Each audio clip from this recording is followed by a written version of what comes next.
Dramang ito ay rated SPG. Striktong patnubay at gabay ng magulang ang kailangan. Maaaring may masiselang tema, lengguwahe, karahasan, sexual, horror o droga na hindi angkop sa mga bata. Si Moira ba talaga ang nakita ni Zoe? O nababaliw na si Zoe? Alamin natin. Welcome back sa aking channel, Abot Kamay na Pangarap. Napaka-intense nga ng mga kaganapan sa Abot Kamay na Pangarap. Nakaburol na ang katawan ni Moira. Si Zoe at si Nerissa ang nag-ayos ng burol ni Moira. Nalaman na din ni Annalyn na nakaburol na si Moira. Kaya naman minabuti ni Annalyn na makiramay kay Zoe dahil kailangan niyang damayan ang kapatid niyang si Zoe. Mali ang naging bungad sa kanila ni Zoe. At hindi nagustuhan ni Zoe ang pagpunta nila sa burol ni Moira. Nanginginig si Zoe sa galit at sinisi ni Zoe si Annalyn sa pagkamatay ni Moira.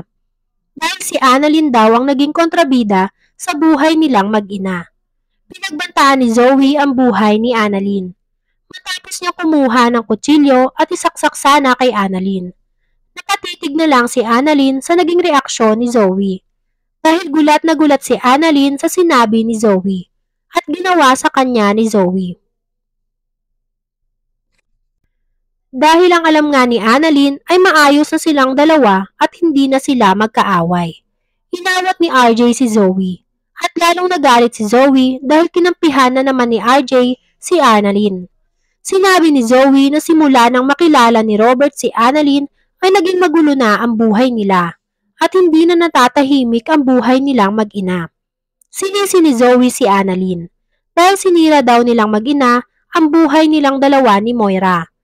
Pinilit ni Zoe na paalisin sila Annalyn, kasama sila Ninette, dahil hindi daw niya kailangan ng pakikiramay nila, dahil alam daw nila ni Zoe na nagsiselebrate sila sa pagkawala ni Moira. Hindi na nakatiis si Annalyn sa pagbibintang ni Zoe, kaya nanahimik na lang siya at hindi pinatulan si Zoe.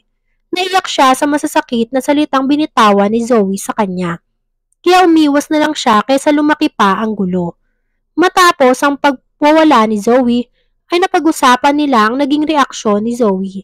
Naisip nila kung bakit gano'n na lang ang galit ni Zoe kay Annalyn, kahit si Moira naman talaga ang may kasalanan kung bakit nangyari sa kanya ang pinakaayaw ni Zoe. Pinaiwas muna nila si Annalyn kay Zoe, pero mas pinili ni Annalyn at naisip ni Annalyn na mas kailangan siya ngayon ni Zoe, at hindi niya susukuan si Zoe kahit ano pa ang gawin sa kanya nito.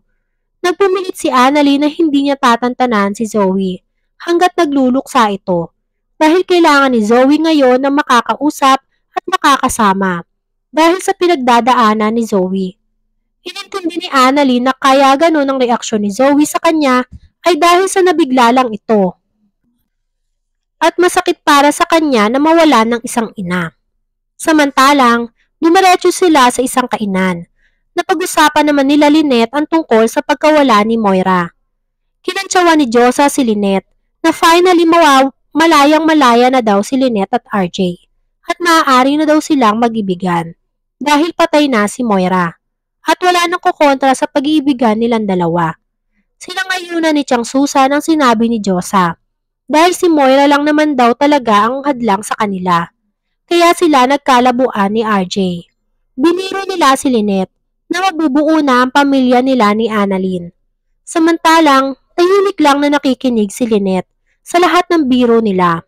Dahil sa ngayon, ay sarado pa si Lynette sa mga bagay na makapagpapasaya sa kanya. Dahil sa lahat nga ng masaklap na pinagdaanan nila at bilang respeto na din sa pagkawala ni Moira. Sinabi ni Lynette kay Chang Susan at Josa na may mas importante pang bagay si Robert na dapat asikasuhin. Ito nga ay si Zoe. Dahil sa ngayon nga ay hindi pa din magawa ni Zoe na tanggaping wala na nga ang mami Moira niya. At baka isipin lalo ni Zoe na masaya sila sa pagkawala ni Moira. At sinamantala nila ang pagkamatay ni Moira at mas maigi daw na umiwas na sa gulo. Dahil baka kung ano na naman daw ang isipin ni Zoe at pagdiskitahan na naman si Annalyn at yun daw ang pinakaayaw mangyari ni Lynette.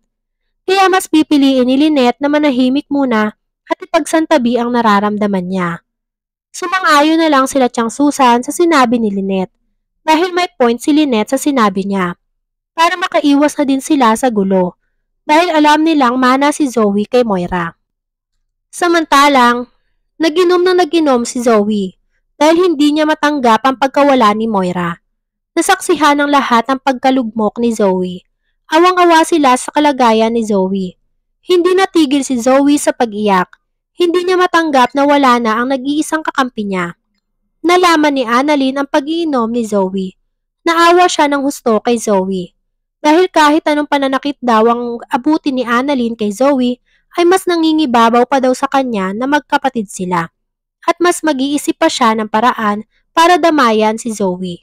Dahil yun daw ang kailangan ni Zoe sa ngayon. Kahit galit na galit sa kanya si Zoe, ay gagawa siya ng paraan para sa kapatid niya. Naiintindihan naman niya sila ni Robert dahil likas na mabait talaga si Annalyn. At alam nilang gagawin ni Annalyn lahat makatulong lang kay Zoe.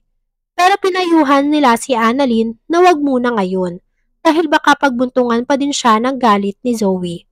Lalo pa nga at siya ang sinisisi ni Zoe sa pagkawala ni Moira at kausapin na lang niya si Zoe kapag okay na ang lahat.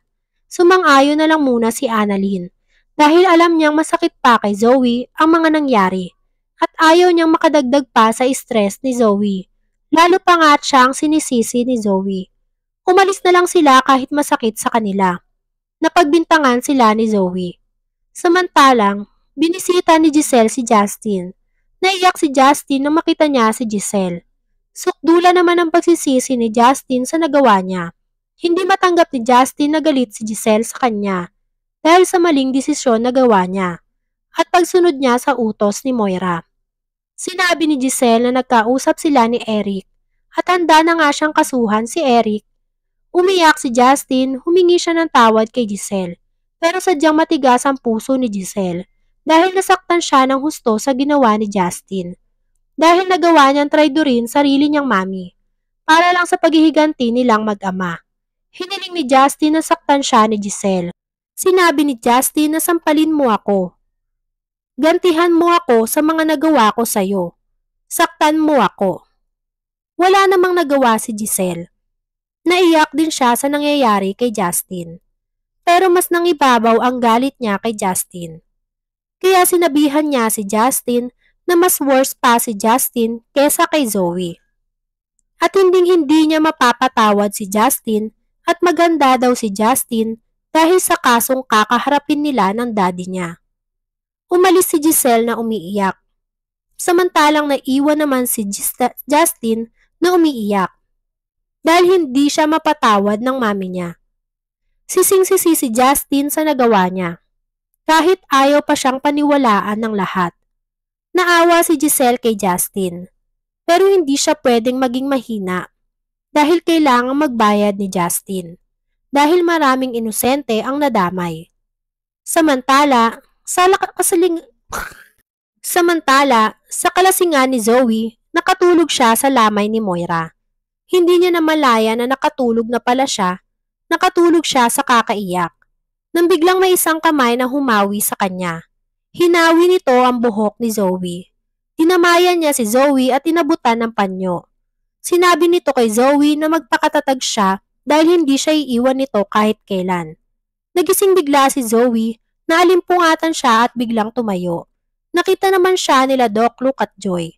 Sinabi niya sa dalawa na nakita niya si Moira. At hindi siya nagpakamali sa nakita niya. Dahil malakas ang kutob niya na mami niya.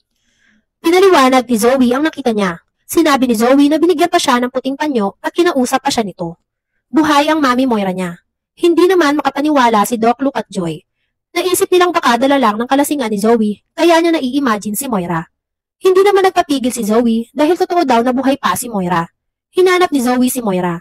Nagsisigaw ito para hanapin. Pero walang Moirang bumalik. Si Moira ba talaga ang nakita ni Zoe? Buhay pa kaya talaga si Moira? Yan nga ang mga kaganapan at mga dapat nating abangan sa abot kamay na pangarap. Kung gusto nyo pa ng mga gantong klaseng video, ay mag-subscribe at i-like itong video na to. Maraming salamat po. I got you!